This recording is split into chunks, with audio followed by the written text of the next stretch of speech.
system's a pretty easy way to have control over the fuel air, and there's some neat features on it. There's traction control, of course, which is the real reason why it was developed in the first place. Amar is a pretty smart guy, and he wanted to be able to have the average club level racer have that kind of capability without having to spend $5,000, $10,000, $15,000 on a really complex and hard to use higher end system. The BPD that he developed will plug directly in to OEM stock components, and a good competent mechanic can probably install it in less than 2 hours and have it working properly. Really easy to use.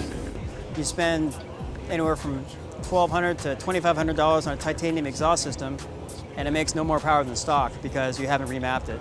The BPD system has an O2 sensor in the pipe, which allows it to know what kind of changes need to be made.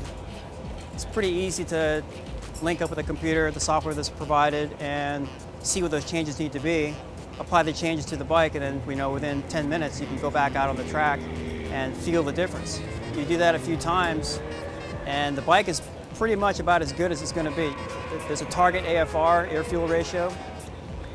Ideal is, for fuel economy is 13.8, 13.7, but that's not ideal for many high-performance motorcycles. So you might want it a little bit richer. You might want it in the 12.8 range. You might want it wherever you think it may be making the most power. So you can adjust that target with the BPD system.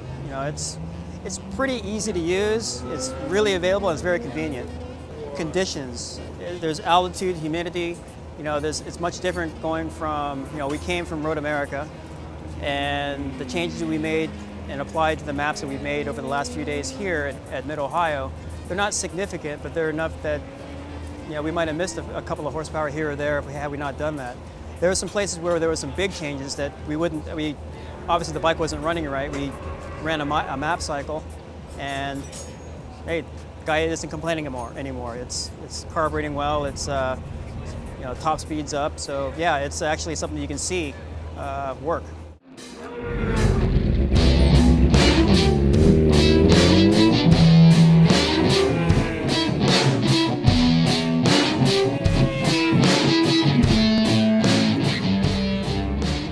So Chris, were you able to try the other map, the B map, the alternate map setting? Yeah, after the first session when we came back in and went out for the second, I switched it after 2 laps, and definitely noticeable on the top end in the straightaway. Once it really gets going, I noticed it, not so much off the bottom, but on the top end for sure. It just felt, you could almost pull out, and, everything felt pretty good. It felt like I had a little bit more to offer. All right, well, it's a little bit cooler this morning, so what we'll do is we'll leave the alternate map in that setting. Yep. And then in the race, you'll have yesterday's map, so you can go to that map if you want to, but you also have this morning's map. And we'll look at the track temperature and the ambient temperature as at race time. Yep. But I'll leave it up to you to make the determination of what map you use.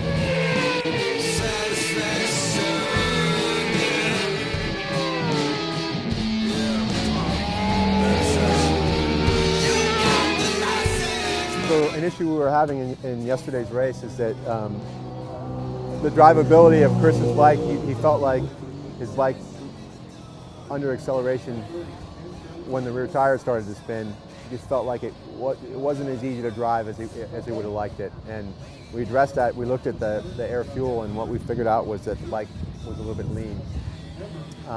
Temperature was up and down yesterday.